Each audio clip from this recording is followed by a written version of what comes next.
शुरुआत होगी कल से, क्या रूपरेखा रहेगी और उद्देश्य क्या है? आज कल से यात्रा है बाबा सिद्धेश्वरनाथ भगवान के सानिध्य में आयोजन गौवंश के लिए होने के लिए जा रहा है। सड़क पर जितनी भी गाय घूम रही हैं, नंदी आज देश में सबसे ज़्यादा नांदियाँ कट रहे हैं। भगवत कृपा से हमने वृंदावन में बहुत बड़े विस्तार में 250 बीघा ज़मीन में गौशाला बनाई और अनाउंस किया है, एक नंदी लेकर के आओ और संग 500 रुपये इनाम के लेके जाओ। किसी भी प्रांत में रह रहे हैं आप, कहीं भी रह रहे हैं, बस अपने व्हीकल की व्यवस्था करके, ट्रांसपोर्ट की व्यवस्था करके नंदी लेकर के आइए वृंदावन में और इनाम और लेकर के जाइए। मैं सभी जनों को मेरी आवाज़ सरकार के पास तक भी पहुँचे। वर्तमान समय में गौवंश को बचाना बहुत ज़्यादा ज़रूरी है, नहीं तो लेने के देने पड़ जाएंगे। और उसी के ही लिए यह आयोजन हो रहा है। शिव महारात्रि के समय पर भगवान भोलेनाथ इसके केंद्र में बैठे हुए हैं और ये जन कल्याण के निमित्त, ये किसी का एक व्यक्ति का पर्सनल कार्यक्रम नहीं है, ये सभी का आयोजन है और गौवंश के हित में है ये आयोजन। एक बेहतरीन पहल की शुरुआत कर रहे हैं आप, युवाओं को कैसे जोड़ेंगे इससे? युवाओं को मैं निवेदन यही करना चाहूँगा कि देखिए, स्वामी विवेकानंद जी महाराज जी से हमको सीखें, प्रभु राम से हमको सीखें। अपने लिए जीना भी कोई ज़िंदगी नहीं है, जीवन उसका नाम है जो हम किसी के काम आ जाएं। ये देश का युवा कर्मठ बना है, उस देश की तरक्की को कोई नहीं रोक पाया। हमें अपने पूर्वजों के इतिहास को पढ़ करके और हम कुछ ऐसा काम करें कि हमसे सबका मंगल हो। हमें देख करके कोई घरों में ना घुसे कि उस आदमी का मुंह ना देखना।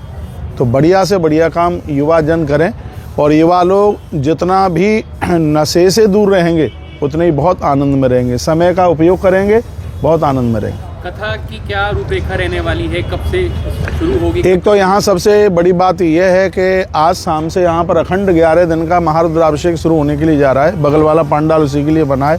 1 सेकंड के लिए भी 11 दिन महारुद्राभिषेक बंद नहीं होगा। इस तरह की एक व्यवस्था की है दिन रात भगवान शंकर जी के ऊपर। और ऐसा नहीं है कि धार लगा करके छोड़ दो। रुद्राष्टाध्यायी के 8 अध्यायों से हमारे विद्वान ब्राह्मणों के द्वारा 11 दिन अखंड दिन रात यह रुद्राभिषेक चलेगा। शिव महापुराण की कथा चलेगी 11 दिन। आज कलश यात्रा है थोड़ी सी, आज हम कथा भी कहेंगे, यानी संपूर्ण अनुष्ठान 11 दिन का है। 22 तारीख की इसकी पूर्णावती है। 22 तारीख को कार्यक्रम 11 बजे से 3 बजे तक, 3 बजे तक पूरा प्रोग्राम हो जाएगा 22 तारीख को। और उसके तत्पश्चात में फिर देवताओं का विसर्जन करके फिर मैं वृंदावन के लिए प्रस्थान करूँगा। आपके चैनल के माध्यम से मैं सभी को कहूँगा, जो महादेव के भक्त हैं तो शंकर जी के भक्त के साथ में वो नंदी के भी भक्त बने, जो कृष्ण के भक्त हैं वो गौ माता के भी भक्त बने। और यही संदेश देने के लिए मैं गुड़गांव में दूसरी बार आया हूँ। इससे पहले भी मैं 2-3 साल पहले आया हूँ। उसके बाद में अब यह है मेरा दूसरी बार आना हुआ। महाराज जी, मोबाइल का समय और ख़ास तौर पर छात्र छात्राओं की बात करें, आजकल सोशल मीडिया का ज़माना है, सनातन धर्म से कहीं ना कहीं छूटते चले जा रहे हैं। देखिए मैं कहना चाहूँगा, मोबाइल का प्रयोग करना बुरा नहीं है, लेकिन इसको ऐसे प्रयोग में लें जैसे आप बिजली को प्रयोग में लेते हैं। बिजली के भी वायर को आप बिना उसके ऊपर रबड़ चढ़ी हुई यदि उसको आप यूज करेंगे, बिजली को यूज करने के लिए जितना दिमाग की ज़रूरत है, मोबाइल को भी यूज करने के लिए दिमाग की आवश्यकता है। इस पर ज़्यादा चिपटे रहोगे तो ये हमारे लिए बहुत खतरा बन जाएगा। गीले बालों से इसको यूज ना करें और रात्रि को कम से कम 3 फीट दूर इसको अपने आप से दूर रखें। और इसका उपयोग मुझे तो लगता है कि 24 घंटे में 1 घंटे से ज़्यादा इसका उपयोग नहीं होना चाहिए। महाराज, देश में संतों के बीच टकराव चल रहा है, आप पूछिए, बटे हुए हैं, पूछें कौन टकरा रहा है, पूछें आप। जो शंकराचार्य लेवल पे जो चल रही है इस पे क्या करें, क्या ठीक है? शंकराचार्य जी के लिए आप क्या पूछना चाह रहे हैं, उसका मैं जवाब दूंगा। जो देश में जो चल रही है चीज़ें, किसी के विरोध में, कोई सरकार के पक्ष में है तो वो ठीक है, नहीं है तो। देखिए, शंकराचार्य जी कोई सरकार के विपक्ष में नहीं है, वो भी कानून मानने वाले ही लोग हैं, ऐसी बात नहीं है। साधुओं ने तो हमेशा से देश के कानून को, राष्ट्र के कानून को माना है। अब आप प्रयाग की बात करें तो वहाँ पुलिस ने अपना काम किया। शंकराचार्य जी की तो कोई कमी नहीं थी, लेकिन उनके जो लोग थे, मैं तो वहाँ था प्रत्यक्ष रूप में। अब हम बैरियल उठाएं तो ये ठीक तो नहीं है।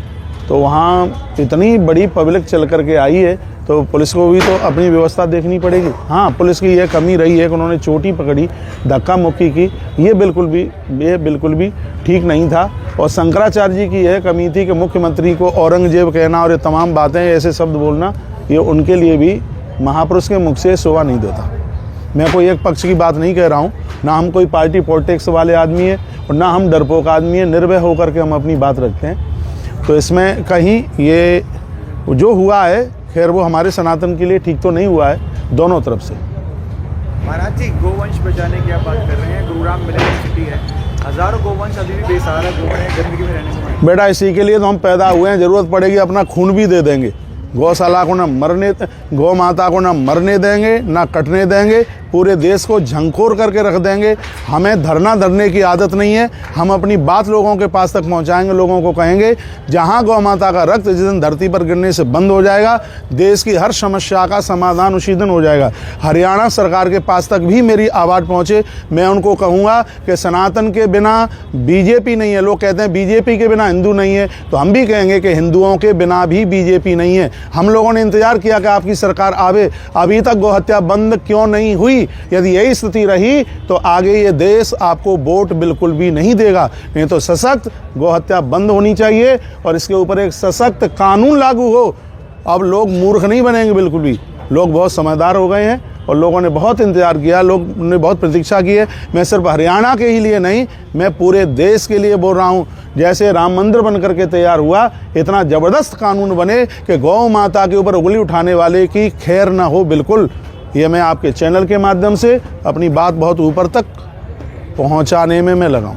महाराज जी, यमुनानगर में गौशाला है, गौशाला में गायें मर गई, उनको नदी में फेंका है। सरकारी है कि प्राइवेट है? प्राइवेट गौशाला है, लेकिन सरकार उसको कोई ध्यान ही नहीं दे रही, हरियाणा सरकार। मैं तो सरकार को ये कह रहा हूँ कि एक बार बिल्कुल इसको देखिएगा। थैले में गौशाला है और सरकार का खूब पैसा जा रहा है, तो ऐसी जो गौशाला है उनका पैसा बंद किया जावे। और सरकार को चाहिए, जैसे तुमने दुनिया भर करके डिपार्टमेंट तैयार किए हैं, तो उसके लिए एक आयोग होना चाहिए गौशाला के लिए भी। उसमें भर्ती करो, लोगों को काम मिलेगा, रोजगार मिलेगा। और जहाँ पैसा लोग खाने में लगे हुए हैं, इसके ऊपर रोक लगाई जाए बिल्कुल भी। अरे इतना जल्दी और कुछ और पूछ लो भाई, बात ये तो। गाय को बचाने वाले तो जेल में है, जो मारने वाले वो बाहर खुले घूम रहे हैं। ऐसा क्यों? जो बचाने वाले उनका तो ऐसे फिर वो हिम्मत टूटती जाएगी महाराज जी। देखिए, जो गाय को बचाने वाले जेल में हैं, मैं इसी के लिए ही तो मैं बोलता हुआ आ रहा हूँ। तुम गौ रक्षकों को भक्षक कहने में लगे, उनके ऊपर डंडे उठा रहे हो। हमने भी बड़े कष्ट झेले हैं, तो इसी के लिए ही तो हम आवाज़ अपनी ऊपर तक पहुंचा रहे हैं कि ऐसा क्यों हो रहा है। और देश की ग्रोथ गौ मांस बेच करके होती है, तो ऐसी ग्रोथ हमारे देश को बिल्कुल नहीं चाहिए। यदि गाय मार करके सड़क पक्की हो तो नहीं चाहिए। गाय को मार करके बेच करके यदि अस्पताल बनते हैं तो हम बीमार ही मर जाएंगे, हमें हॉस्पिटल की बिल्कुल ज़रूरत नहीं है। यदि गैया का मांस बेच करके कॉलेज स्कूल बनते हैं तो हम निरक्षर बने रहेंगे, इस देश को बिल्कुल भी ज़रूरत नहीं है। गौ माता के लिए भगवान श्री कृष्ण धरती पर आकर के गोपाल बने और गौ माता को ही बचाने के लिए नंदी की सवारी को महादेव ने स्वीकार किया। यह इनसे हमें समझ लेना चाहिए। गोरखनाथ जी को 16 साल तक गौ माता ने ही जिंदा रखा। तो देश को ये मैं कहना चाहूँगा कि यदि भारत को माता के नाम से जाना जाता है तो भारत को लक्ष्मी माता की वजह से, दुर्गा माता की वजह से, ये हमारे सब पूज्य हैं। लेकिन अनादिकाल में देखा जाए तो भारत को गौ माता की वजह से ही भारत माता के नाम से जाना जाता है। आचार्य जी, इस आयोजन के माध्यम से आयोजन को क्या संदेश देना चाहेंगे? किसको?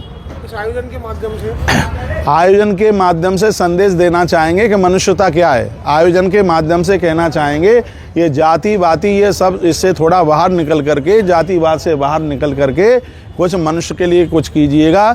और ये सरकार जो पागल बना रही है, जो अभी भी एक कानून लेकर के आ गई हैं, इसमें हमें बिल्कुल दूर करने की कोशिश की जा रही है। लेकिन हम बुद्धू बिल्कुल भी नहीं बनेंगे। हम चारों वर्णों को कहेंगे हम पास बैठते आए और पास ही बैठेंगे और पास ही बैठते रहेंगे। उनके वोट बैंक के लिए जो ऐसे ऐसे कानून बनाए जा रहे हैं, अब ये इनकी बिल्कुल भी नहीं चल पाएगी। ये कथा के माध्यम से संदेश, भाईचारा, सब लोग इकट्ठे होकर के ये देश की ग्रोथ को बढ़ाएं, देश को आगे लेकर के चले। कथा का एक ये भी संदेश है। ठीक है, धन्यवाद भैया।